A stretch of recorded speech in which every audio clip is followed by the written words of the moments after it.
how's it going, guys? This is James Peebles with Peebles Productions. So today is kind of a special day. So I've been hinting at it for a while. I've been hinting that I've been wanting to do a done for you podcasting service in my business. This is kind of the first example of it. So it's been a little bit since I've done the podcast on our page, but we're getting back into it. And I got a special guest with me today. So you want to introduce yourself? Yeah, thanks for having me on here, man. My name's Colby Parker. I'm originally from West Memphis. I'm a real estate agent and an investor here in Arkansas. I don't know what else you want to know. Yes, sir. Yeah. But I wanted to bring Colby on today. He's been probably one of the most influential people in helping me get started with my business. He was one of my day ones, kind of helping me get started. I wanted to bring him on because I know he's got a lot of good stuff he can share. And for my podcast, it's kind of been the big thing I've wanted to do is like give people a chance to share their story, kind of share, how they got started in their line of business, how they got started, getting over hurdles, obstacles, and how they can pass that on to other people, things like that. So yeah, if you don't know Colby Parker, he's a realtor with Keller Williams here in Jonesboro, and he was probably one of the first realtors, if not the first realtor I probably worked with. Yeah. And so me and him, we go way back.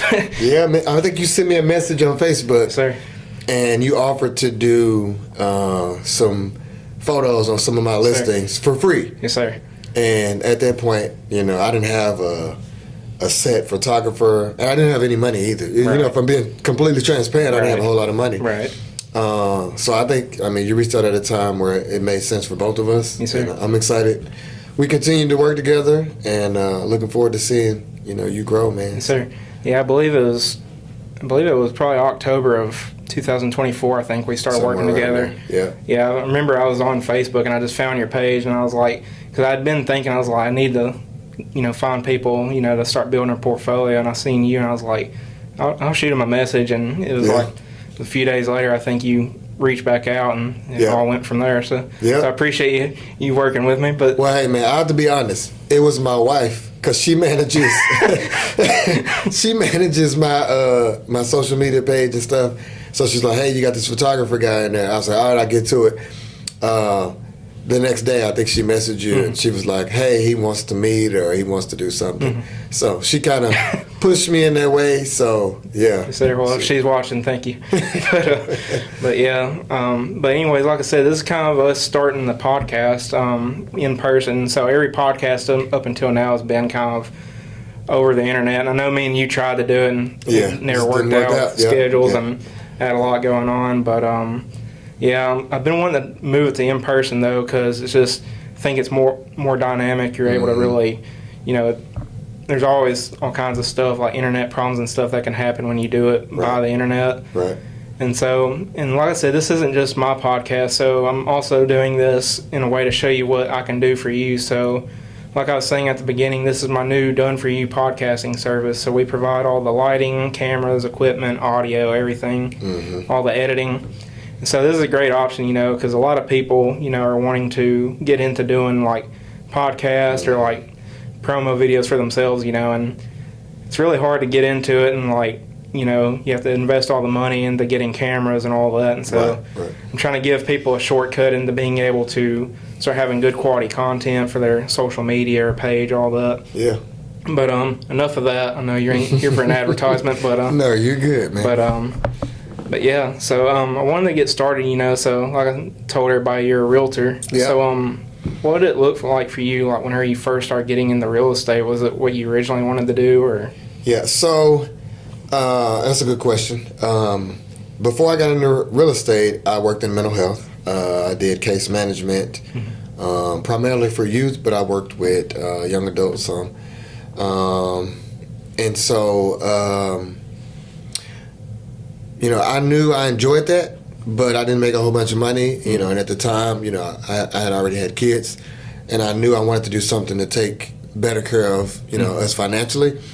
And I hit a really low point in my life where, I had some disagreements with, my kids' parents, their mom, and we didn't see eye to eye on some things. And so it kind of put me in a weird place where I was just trying to figure out life and myself and things like that. And I remember being in a place where I had really bad credit and I didn't have any money.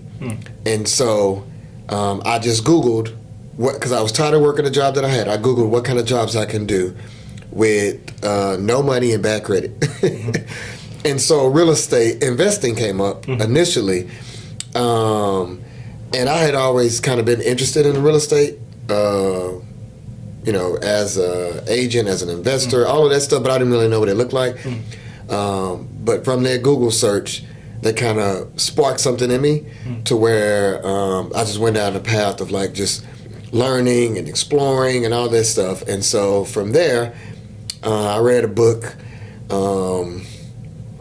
I can't remember the name of the book, but it was like some sort of online course or training that you could go to, and I set up an appointment. And when I met with the people, they explained to me how much the program cost, and like I said, I didn't have any money, so they gave me some tips. And this is what I would tell anybody that wants to get in real estate, especially investing. They say go to the local RIA, which is the Real Estate Investment Association. Go there and make connections with people there. And so we looked it up, and the closest RIA to me in Jonesboro was in Memphis, but that's Tennessee. Completely different state, completely different set of laws, things like that. The second closest one was in Little Rock, here in Arkansas. And so, I kind of put it off. That was maybe October, November of 2018. And so then I did a whole bunch of research and things like that, found out about the RIA. I joined all the free stuff for the RIA in Little Rock, but I never went to it. I just signed up for the classes, never went to it. So you know how a new year comes around, you say like new year, new me. So January of 2020, I got in my car, I drove to Little Rock, and I went to my first RIA meeting in Little Rock. And from there, I still go to this day. Every month I drive to Little Rock and I go to the local RIA. I make connections there. And I got connected with the guy who runs the RIA. And he explained to me about a mentoring program he had. Signed up for that. But it was in Little Rock. And it was going to be 6 weeks in Little Rock. And this was January of 2020, the beginning of January 2020. Before that, backing up a little bit, I was at 2018. When I joined the RIA or whatever, I made the decision, hey, I'm going to go ahead and get my license. I talked to a good friend about it. He suggested I go get my real estate license anyway if I want to do investing. And that's what I did. So I took the class, and I took the test one time, and I couldn't pass it. And so at that point, I was like, I really don't want to be a realtor. I just want to invest, so I kind of put it on the back burner. So then speeding back up to 2020, this was January. The class was supposed to start in March of 2020. And it was on a Wednesday. And I had visitation with my kids on Wednesday, which means, and I went to church on Wednesday. Right. That's a pivotal part of, who I am, my faith and things like that. And so I was going to give up my family time and church to go to Little Rock to go to these RIA meetings because I wanted to be in his mentorship. Right. But keep in mind, this is March of 2020, and you know what happened March of 2020? COVID. Yeah. So when COVID happened, instead of me having to drive to Little Rock to do the training, everything was online. Hey, that worked out pretty well. It did. And so for 6 weeks, I got to understand the basics of real estate investing. I had a mentor. I had accountability. And he gave us step by step, this is what you should do. And I don't know if he's watching this, but if he watches this, he'll tell you I was the worst student he ever had probably. Because I didn't do my homework on time. I didn't show up on time. Like it was very, I wasn't, it didn't seem like I was 100% bought in on the outside. But he knew my heart. He knew that I really wanted this business. And so he kept giving me a chance time after time or whatever. Right. So fast forward, he had the 6-week program, and after the 6-week program, he had a 2-year program where he'd do deals with you, walk you through the deals, even bring them money, things like that, if you found a real estate investing deal. And like I said, because I was such a terrible student, I said, hey, I know I'm probably not going to get into the 2-year program, but, can I get a certificate or something to show that I did complete the 6-week program? Because for 6 weeks, I locked myself in a room. I focused on the investing part, calling people, texting them, trying to do everything I can to get a deal. I didn't get a deal within that 6 weeks, but I worked hard at it and I was committed to it. And so after the course was complete, he said, "Hey, I'll get you a certificate or whatever."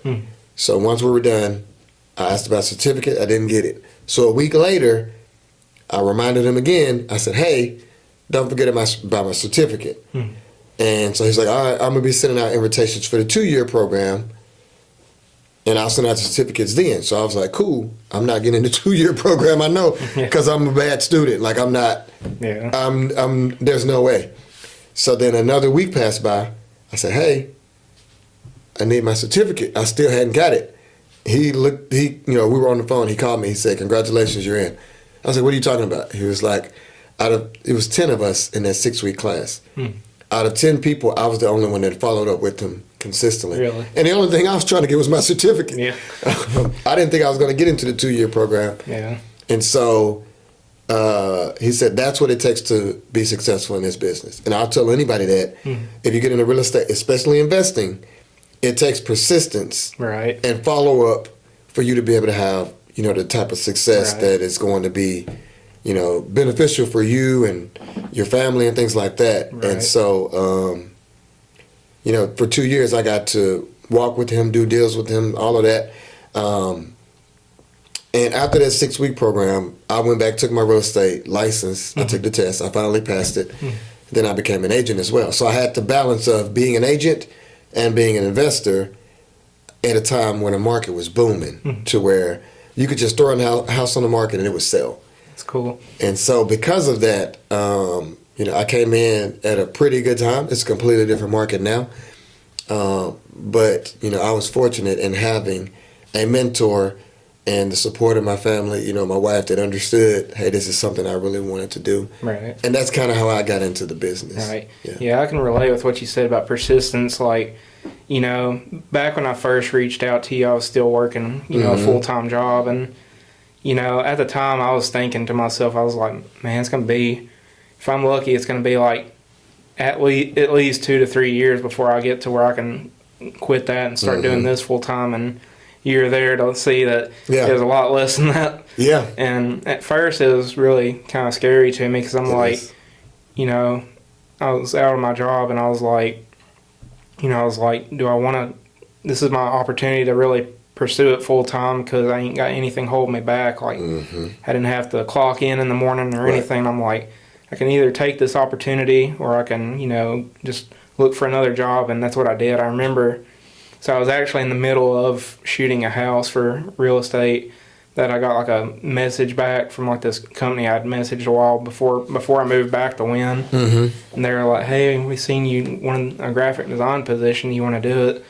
And at first I was like really tempted, and I'm like, well, if I take it, I'm going back to being comfortable, be back to a steady paycheck, probably insurance and things like that. I knew I'd spent so much time trying to build up what I have now, even just in the period of a year. Now I think here in 4 or 5 months I'll be at the 2-year mark since I actually started my business. Yeah. So it's flown by, and like you said, I really relate to that because I think that's what kills a lot of people is they don't have persistence, to really hold it out, or to really like you said, like it's not even holding it out, it's like, you're trying to get that certificate, and you're persistent, you're the only one who really kept reaching out to that guy. Right. And a lot of times people reward that, they just, persistence shows a lot more than what a lot of stuff does. And so, I can really relate to that. Yeah. But, and I mean, I think persistence will outshine talent. Right. Any day. Right. I also coached youth sports before, and I would take the kid that may not be the most talented, but they're going to show up. Right. They're going to be on time. They're going to hustle. They're going to put forth the effort. over the kid that's super talented and just lazy and everything came to them, just like naturally. And so that's what entrepreneurship is the kid that gets up and hustle and, plays defense, or like, well, in basketball, just jump on the ground to go get a loose ball, as opposed to the kid that, can score 20, 30 points at will. You have to be willing to show up every day knowing that if you don't want to go back to working a 9-to-5 job and somebody controlling your time and things like that, you have to do that with yourself. You have to be your own boss. I definitely agree. It's just, I like what you said, talking about the basketball and all that. It's just, it's like when I got started doing the real estate, I was like, when I first reached out to you, I didn't even have like the proper lens to actually shoot real estate in terms of photos, like the big wide angle. Like I just had, I think I'm actually filming on it with this camera over here, but it's kind of for the photographers, it's like a 28 to 75 millimeter, which, isn't the widest, angle.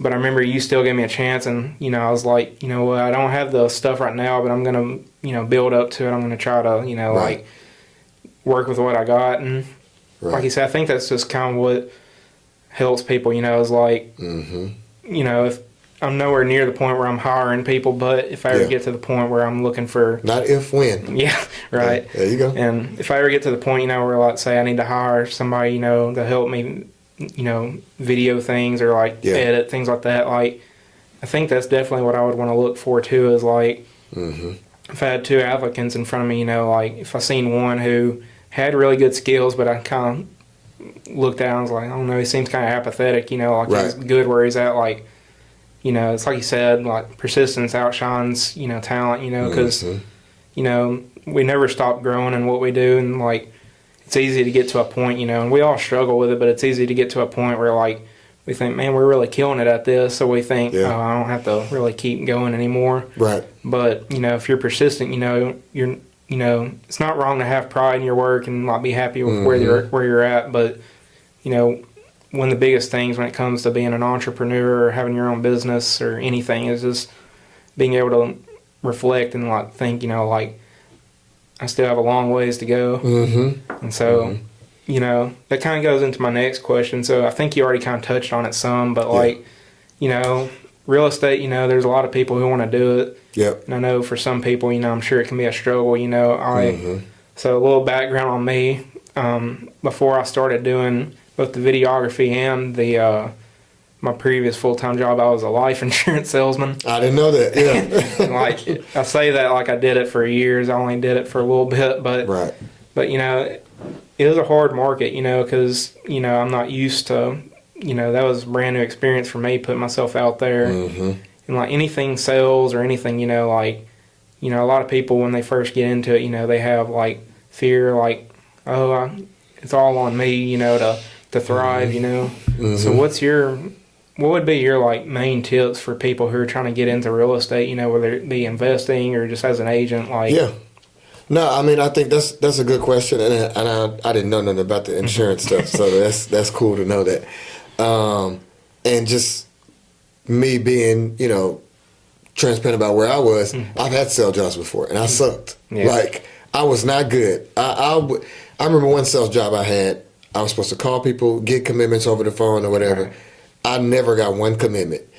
And because of that, they moved me, if you think about basketball, it would be like, that's the NBA. They moved me down to what would be like the G League. Right. to the point where they're like, hey, this guy's struggling. We got to help him figure something out.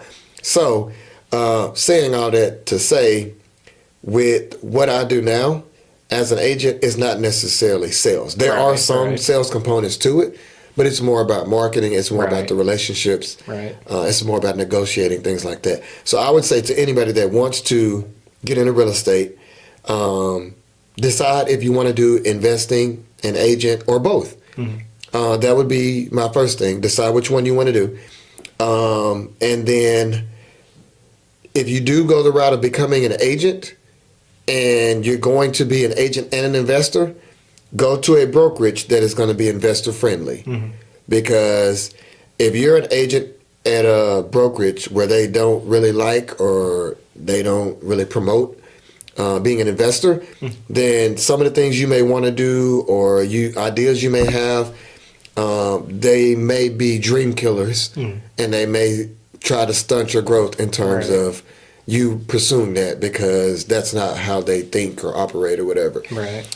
So figure out what you want to do. If you go to agent route, find a brokerage that will promote being an agent-friendly investor. If you decide to be an investor only and not be an agent, that's cool too. But I would say find a mentor, somebody that is local to you.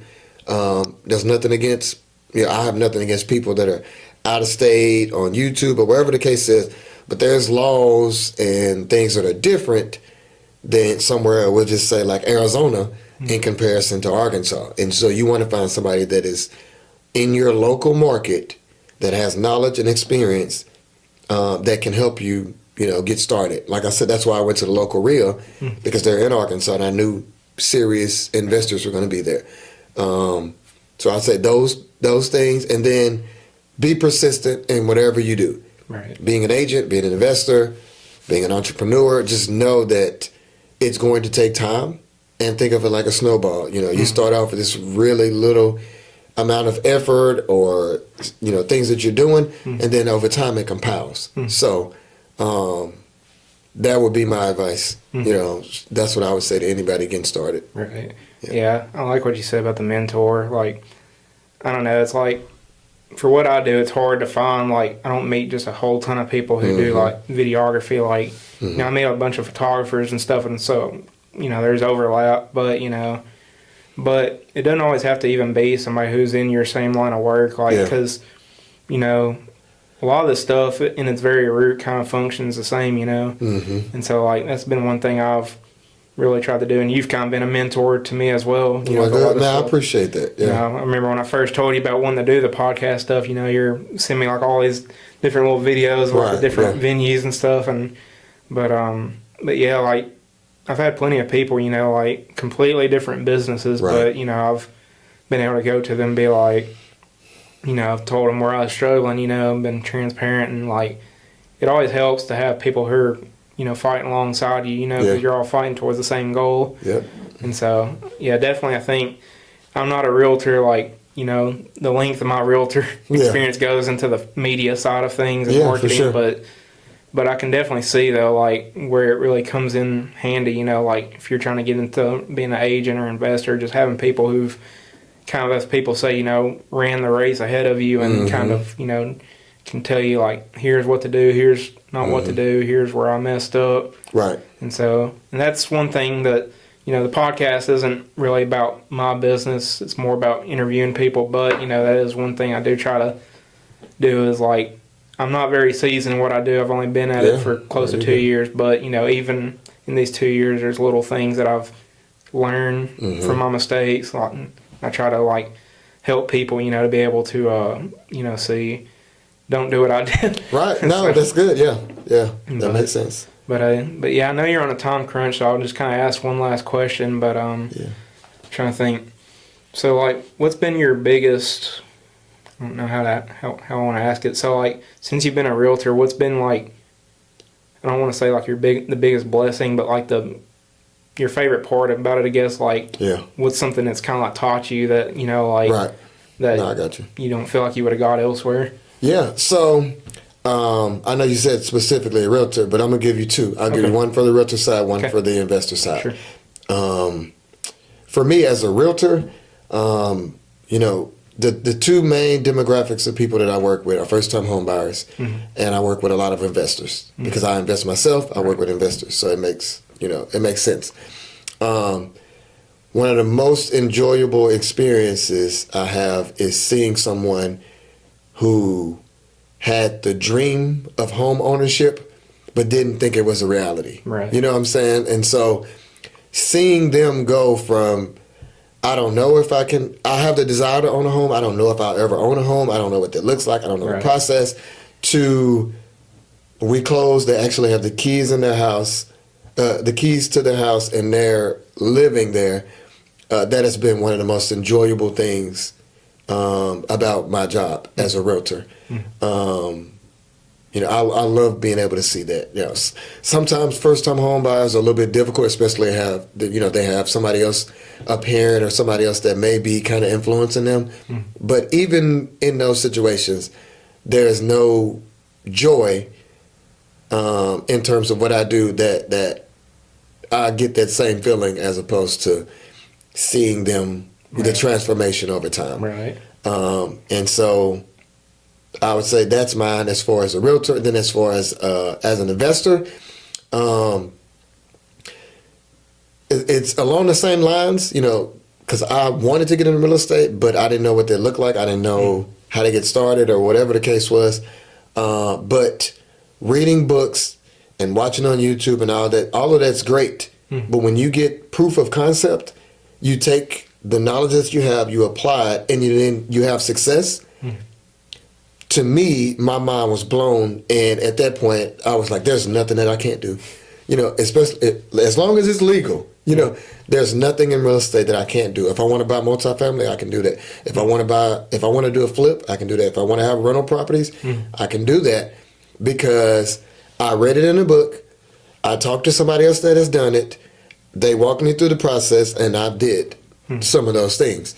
So it's just a proof of concept, like. I can do those things, and it may be a little bit harder or take me longer, but I can do those things because they're perfectly placed within my grasp. Right. If I'm willing to put in the work and be persistent. Not the first, but one of the first real estate deals that I did. The first deal I did, I made like $1,200-$1,500 because I ended up splitting whatever I made with the mentor. The deal that changed my life, I was working full-time as a counselor, a caseworker, and I was doing real estate on the side. And my wife and I had just had our youngest son. He had just been born, maybe 3-4 months or whatever. And I did a deal where I partnered with the guy who's my mentor. And we did a deal together, and I made half of my year's salary as a caseworker. I made half my year's salary in one transaction. Dang. As an investor. And so when that happened, I told my wife, I had been praying about it anyway because I knew I was supposed to be doing real estate as opposed to that. And I told my wife, hey, I've been praying about it, and I feel like God's putting us in a situation where I can leave my job and go full-time into real estate. Right. And my wife knows me. I always come up with crazy ideas, and I'm adventurous, and I want to try these things. So she's like, yeah, whatever. I hear you. And fast forward, I knew I had this deal working, and I didn't say anything until it closed. I had the money in my hand. And once I had the money in my hand, I said, hey, I'm quitting my job. I'm focusing on real estate or whatever. And she was like, oh, okay, so how are we supposed to do that? I was like, I prayed about it, and I feel like God provided an opportunity. She said, what's the opportunity? And I told her that I made half my year's salary in one transaction. And she was like, all right, let's go. Let's do it.